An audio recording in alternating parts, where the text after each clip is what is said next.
happening now, the latest from investigators looking into an inferno at a Jamestown oil company.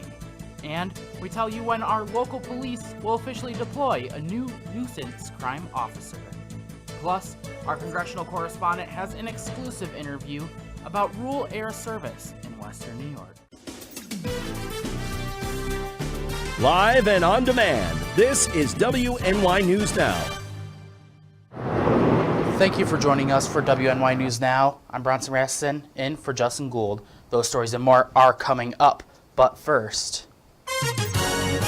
This is WNY News Now with live breaking news.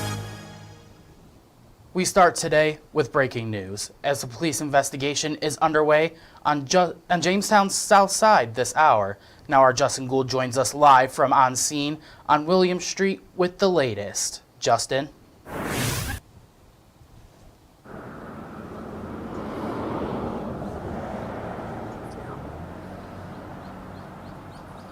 Yeah, good afternoon, Bronson, here on the city's south side, 125 William Street, surrounded by crime scene tape and crime scene investigators, as authorities with Jamestown Police and the Chautauqua County Crime Scene Team are looking into what happened earlier this morning. Here's a look at the scene this morning as investigators have cordoned off this residence. And they're tight-lipped at this hour as to what specifically happened. What we do know, according to Chautauqua County Fire Dispatch, is that EMS crews were sent to this address at 125 William Street at around 4:30 this Thursday morning to a report of a young child waking up to his mom not breathing at this location. And since then, the Chautauqua County coroner and other police agencies have been called to the scene to investigate this death. We have reached out to the Jamestown Police Department to confirm the circumstances surrounding this investigation, and they have not yet got back to us. However, we did hear from police officers and neighbors in the area that they are seeking security camera footage of what happened around the 4:30 hour this morning. One nearby service station talking to police willing to share that video here today. Now, in a separate scene on the city's north side, just about a mile away at 109 Fulton Street, crews with Jamestown Fire, they were dispatched to a vehicle fire after reports of a domestic dispute in that area. That's in the area of 109 Fulton Street, a vehicle heavily damaged by flames in that area, a sedan. We still don't know the circumstances there. Officers saying that they're investigating. It's unclear whether that's connected to the deceased woman that was discovered here on William Street. We, of course, will continue to update you throughout the day at WNYNewsNow.com and in our free mobile app when we learn more from police. But for now, reporting from William Street in the city of Jamestown, Justin Gould, WNY News Now. All right, Justin, thank you. And just as he said, stay connected through our mobile app, WNY News Now, available on both the Apple App Store and Google Play Store. This is an updated story, and we will update you whenever we get more information. In other news, though, Jamestown fire investigators are trying to determine the cause of an oil company fire that occurred in the city of Jamestown early Thursday morning. At around 4:10 a.m., the Jamestown Fire Department received a call about a structure fire at Danielson Oil Company, located at 258 Crescent Street. Upon arrival, crews discovered that the entirety of the western portion of the building was engulfed in flames. Now, after battling the blaze for around 40 minutes, fire crews were able to suppress the flames, and for the next few hours, they continued to poke for hot spots. There were no reported injuries, and it is believed that no one was inside the burning building. Now, when battling an oil fire, crews do have to take some precautions as environmental factors come into play. According to Jamestown Fire Chief Matthew Kuhn, this blaze would most likely not cause any environmental damage. We're still assessing that, making sure that there's nothing that's migrated beyond where the property of origin, if you will, is located. We're certainly doing our diligence, just following up to make sure that we're covering all the bases with that. At this point in time, there's no reason to suspect that there's any public health hazard here whatsoever. Investigators are still inside the building trying to determine the cause of the blaze. As for the building itself, however, it is unclear what the long-established Jamestown business will do moving forward. Well, a Chautauqua County sex offender is accused of repeatedly violating the sex offender registry. On Wednesday, the Chautauqua County Sheriff's Office arrested William Strong, the 65-year-old Cassadaga resident and level 3 sex offender, allegedly failed to verify his address with the Sheriff's Office, which he is required to do every 90 days. Deputies say due to a previous violation, Strong was charged with a Class D felony for violating the sex offender registry. In other news, the Jamestown Police Department is finally getting a noise control officer. However, the promised gun violence task force that was also promised is still on hold. The Jamestown Police Chief Tim Jackson told the Public Safety Committee that the new position would start on Friday, May 26th at 5 p.m. to a 1 a.m. schedule. Chief Jackson sees the officer in a more proactive situation to selectively enforce the plethora of complaints the police department receives on a daily basis. When the noise control position was approved, there was also a 2-man gun task force created. That, however, is not up and running yet. Are the gun violence officers, are they on working now? No, we have to wait till 2 of the new officers get trained. Okay. We have quite a few people that put in for it, quite a few officers that applied to take those positions, so we've still got to interview. They're still in the process of training the new hires. Yeah, we've got a long ways to go. When the gun task force is created, they'll operate on a nightly schedule. The current JPD roster sits at 65 officers for the city of Jamestown. While switching gears a little bit, we'll get a check of our first weather forecast with Chief Forecaster Andrew Stevenson. And last night was pretty beautiful if you got out there to see the sunset. To catch that sunset. If you did see the sunset last night, these photos came courtesy of the wildfire smoke that drifted across the area from Canada, and that created haze across the sky as well as the sunshine, or as well as the sunset looking like a big ball of fire. I took this photo last night, and I think we have another photo here. Bronson took this photo out over Chautauqua Lake. So yes, some beautiful sunset pictures courtesy of the wildfire smoke. First offense Doppler radar is pretty quiet across the region, just a couple high-level clouds and moving through, but otherwise the rest of the day is going to be pretty nice out there. Taking a look at the almanac for the day, 64 degrees was our high yesterday, which is a couple of degrees below where we should be for this time of year. 41 degrees was the low, and our records for the day, 86 set back in 2015, record low of 24 set back in 1987. So here's your forecast for the rest of the afternoon. Another beautiful day out there, mostly sunny skies across the region and maybe a couple high-level clouds here and there. Temperatures today will be in the 70s. It will be cooler near the lake shore with a west wind around 5 miles per hour. I'll have a look at that full forecast coming up in just a few minutes. All right, Andrew, we'll see you then. As WNY News Now continues, a newly proposed law in New York State would legalize medical aid in dying. And later, in a WNY News Now special report, our Washington, D.C. correspondent is one-on-one with the U.S. Transportation Security discussing the importance of rural airports. Stay with us, as WNY News Now will be right back.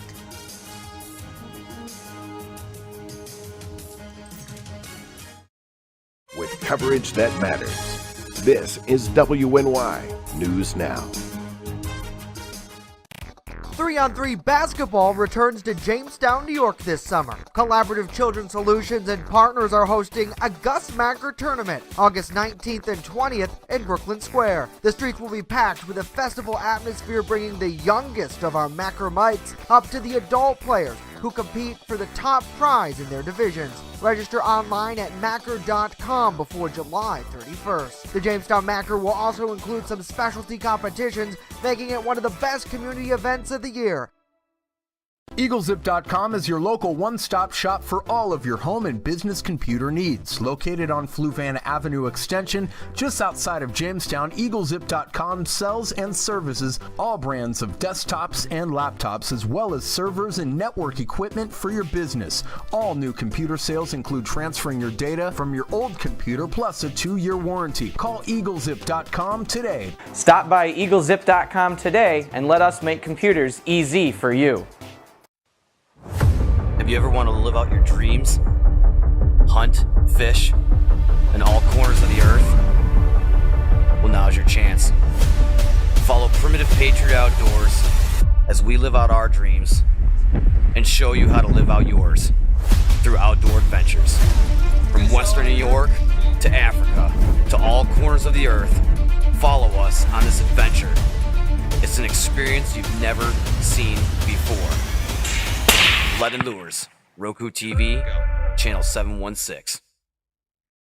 You're watching WNY News Now, where coverage comes first. Some New York State lawmakers are trying to pass a bill that would legalize medical aid in dying. Our New York Capitol correspondent Elise Klein talks to lawmakers about the issue and updates us on the bill's progress. Ayla Eilert was living her dream of working as a professional dancer in New York City when she was diagnosed with tongue cancer in September of 2021. She died 6 months later at the age of 24. Ayla's parents, Amy and Darren Eilert, miss their daughter every single day. Amy says Ayla was always very forgiving and beautiful. Ayla's parents' hearts broke watching their daughter suffer and deteriorate through her terminal illness. They say part of the pain was watching Ayla, who loved food, struggle to eat. Food is so inextricably tied to life and our joy and taste. Amy says the last thing Ayla ever tasted was a raspberry that she wasn't able to swallow. Amy and Darren say they wish Ayla would have had the choice of medical aid in dying. Ayla's parents have traveled from Dallas, Texas to Albany multiple times since their daughter passed, hoping to get a bill passed that would legalize medical aid in dying in New York. To be eligible for medical aid in dying in United States jurisdictions, an individual must be 18 years or older, have a terminally ill prognosis with 6 months or less to live, be mentally capable of making their own healthcare decisions, and be able to self-ingest the medication. Some lawmakers say this bill is their top priority. This bill is really about personal autonomy and agency and having control of your lives all the way through. In Albany, Elise Klein, WNY News Now. This week, officials in Pennsylvania took time to welcome and congratulate Penn State football for its Rose Bowl victory earlier this year. The coaches, athletic staff, and some alumni received a warm welcome to the governor's reception room as they showed off the shiny Rose Bowl trophy. Penn State beat Utah 35-21 on January 2nd for the program's first Rose Bowl victory since 1995. It's obviously great to come with the Rose Bowl trophy, have an opportunity to celebrate that and all the hard work that our young people did. The brand of Penn State is something that stretches far beyond this Commonwealth. And you know what else stretches beyond the bounds of their day-to-day lives? That is the work that these coaches do. Governor Josh Shapiro also took time to welcome Penn State's new basketball coach, Mike Rodas, who attended. Now he says he is ready and excited for his new role. When the COVID pandemic hit, it took a huge toll on our regional airlines by reducing the amount of flights taken off each day. The reduced air service is not unique itself to our area, but it's something other small and regional airlines across the U.S. are dealing with too. We brought this issue to the Department of Transportation, which our Washington, D.C. correspondent Rachel Knapp spoke with directly about this issue. Her exclusive report from Washington. Well, I think it's very important not only for the leisure customer, but for the business customer as well.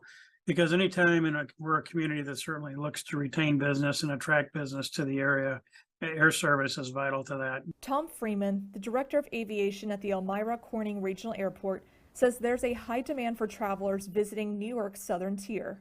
Currently, the flights are all full, and they tend to be quite expensive. And, you know, the demand is there. But the airport took a hit from the COVID pandemic. We went from 5 flights a day with Delta down to 2, which we currently have. United had left just at the start of COVID. Elmira isn't the only regional airport facing this issue. American Airlines pulled out of Ithaca's airport last year, reducing the amount of air service there too. Freeman says one of the ways that could help their airport is a program called the Essential Air Service. It's a federal program that guarantees small communities will maintain a minimal level of air service by subsidizing round trips each day. Right now, only some New York State airports qualify for the EAS program because they're located far away from the nearest large or medium hub airport. Currently, the Elmira Corning Airport does not qualify for this program. One of my fears is that the airlines, you know, kind of like the idea of making people drive 2 hours to Rochester or Syracuse because then they think they can capture the passengers there. And we certainly don't want that to become a habit of people having to do that. So how can federal agencies help airports like Elmira Corning? We asked the Department of Transportation Secretary himself. Well, having been a mayor of a smaller city in the industrial Midwest, I know firsthand how important these smaller airports can be. DOT Secretary Pete Buttigieg says he's concerned any time he sees an airline is withdrawing their service to small regional airports. We're making clear to airlines that we're looking for them to provide more, not less, especially to these smaller communities, raising the bar on customer service so that you don't see the kind of cherry picking that leaves some customers or passengers behind, only having to some of the lower service options to choose from. Freeman hopes policymakers can open up the EAS program to markets like Elmira's. Any encouragement that the airlines can receive in order to keep the regional service available and viable would certainly help. In Washington, D.C., Rachel Knapp reporting.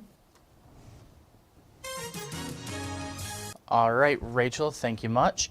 Coming up with policy expiring today, we check in with efforts to respond in New York. And later, new skin treatment is good news for those suffering with peanut allergies.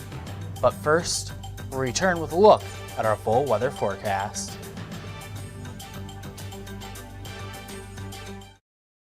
You're watching WNY News Now, where coverage comes first.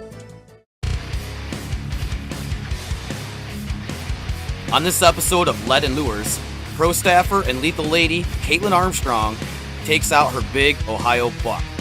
Months of hard work, dedication, and scouting have led her to this moment.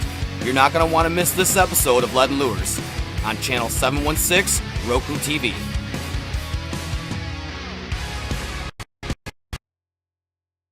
And if you want to see more of Caitlin Armstrong, follow her on YouTube, TikTok, and Instagram. At Caitlin Armstrong. Land has been quite the experience. 3-on-3 basketball returns to Jamestown, New York this summer. Collaborative Children's Solutions and partners are hosting a Gus Macker tournament August 19th and 20th in Brooklyn Square. The streets will be packed with a festival atmosphere, bringing the youngest of our Macker mites up to the adult players who compete for the top prize in their divisions. Register online at Macker.com before July 31st. The Jamestown Macker will also include some specialty competitions, making it one of the best community events of the year. Slow down. Slow down and move over. Move over. When you see signs, Lights.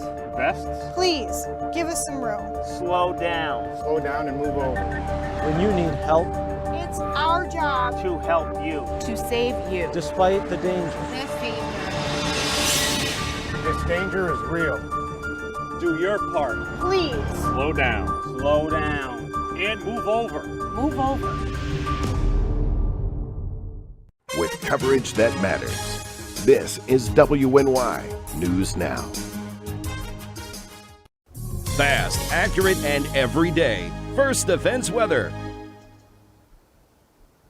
Welcome back to WNY News Now. Currently in downtown Jamestown, we're under mostly sunny skies. We're already up to 69 degrees at the Jamestown Airport with a west wind of 8 miles per hour. Well, today is the final day of storm spotter training for the spring. And just here's your last reminder. It takes place tonight in Cattaraugus County for the Cattaraugus County building in Little Valley. It's free to attend. This is your last chance to become a storm spotter for the spring. This covers spring weather, including thunderstorms, tornadoes, flash flood, and severe weather safety. So if you want to become a storm spotter or learn a little bit about severe weather, it's free to attend. You just need to register online at weather.gov/buffalo/skywarn.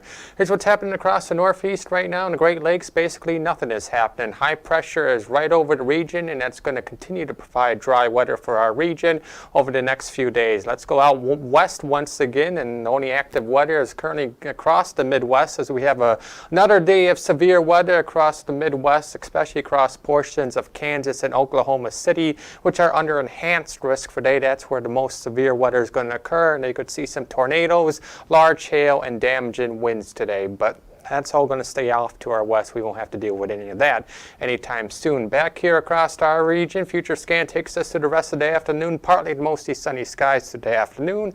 Mainly clear skies through the night tonight. There will be a few more clouds tomorrow to contend with, so we'll call tomorrow partly cloudy skies through the day.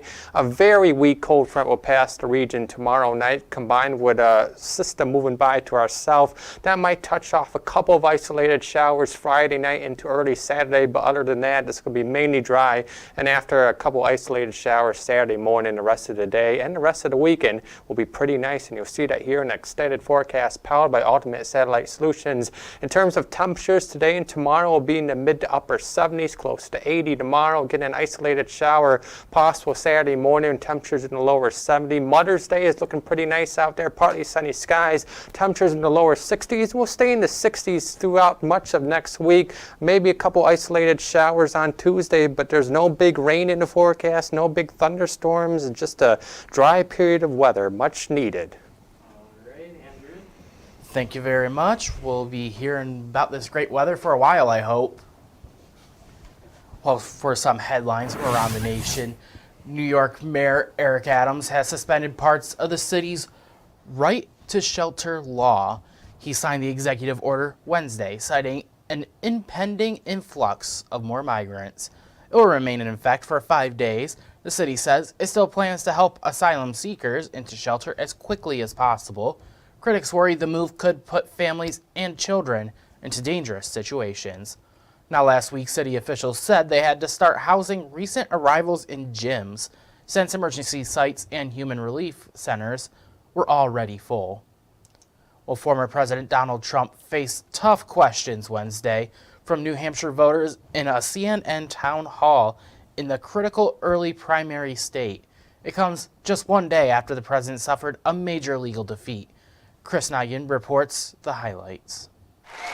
Former president and current GOP frontrunner Donald Trump answering questions directly from New Hampshire Republicans and uncommitted voters. Will you suspend polarizing talk of election fraud during your run for president? I hope we're going to have very honest elections. We should have voter ID. We should have one-day elections. We should have paper ballots instead of these mail-in votes. The former president still refusing to acknowledge his loss in the 2020 election. Will you pardon the January 6 rioters who were convicted of federal offenses?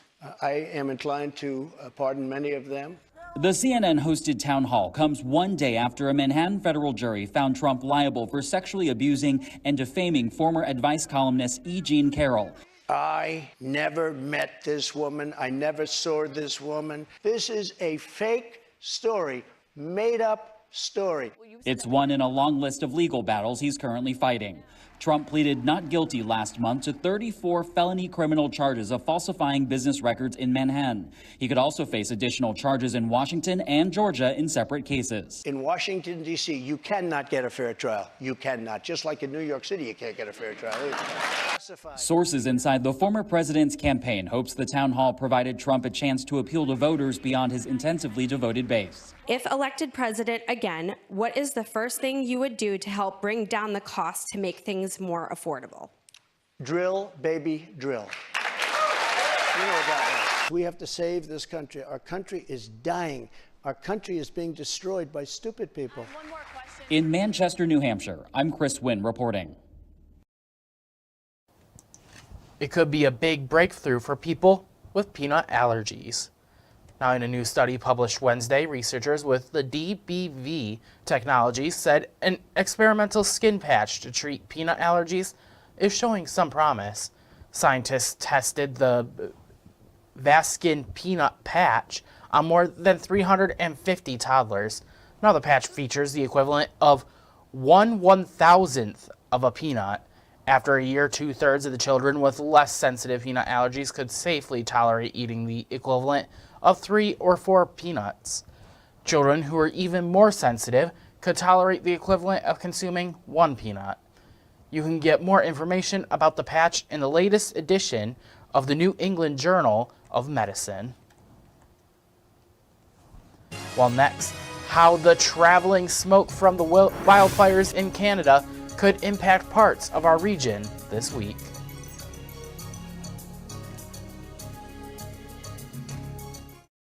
You're watching WNY News Now, where coverage comes first. Right here, baby. Look. Uma. ¿Cuántos años tienes? No. Something more than a birthday is happening here. Once you can see it, you can help. The sooner you recognize the signs of autism, the sooner you can make a lifetime of difference for your child.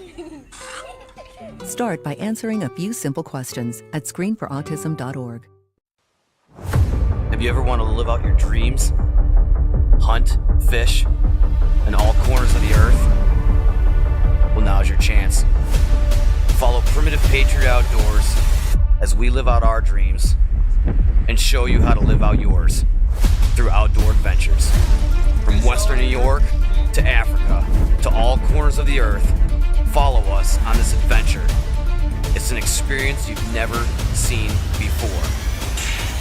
Lead and Lures, Roku TV, channel 716.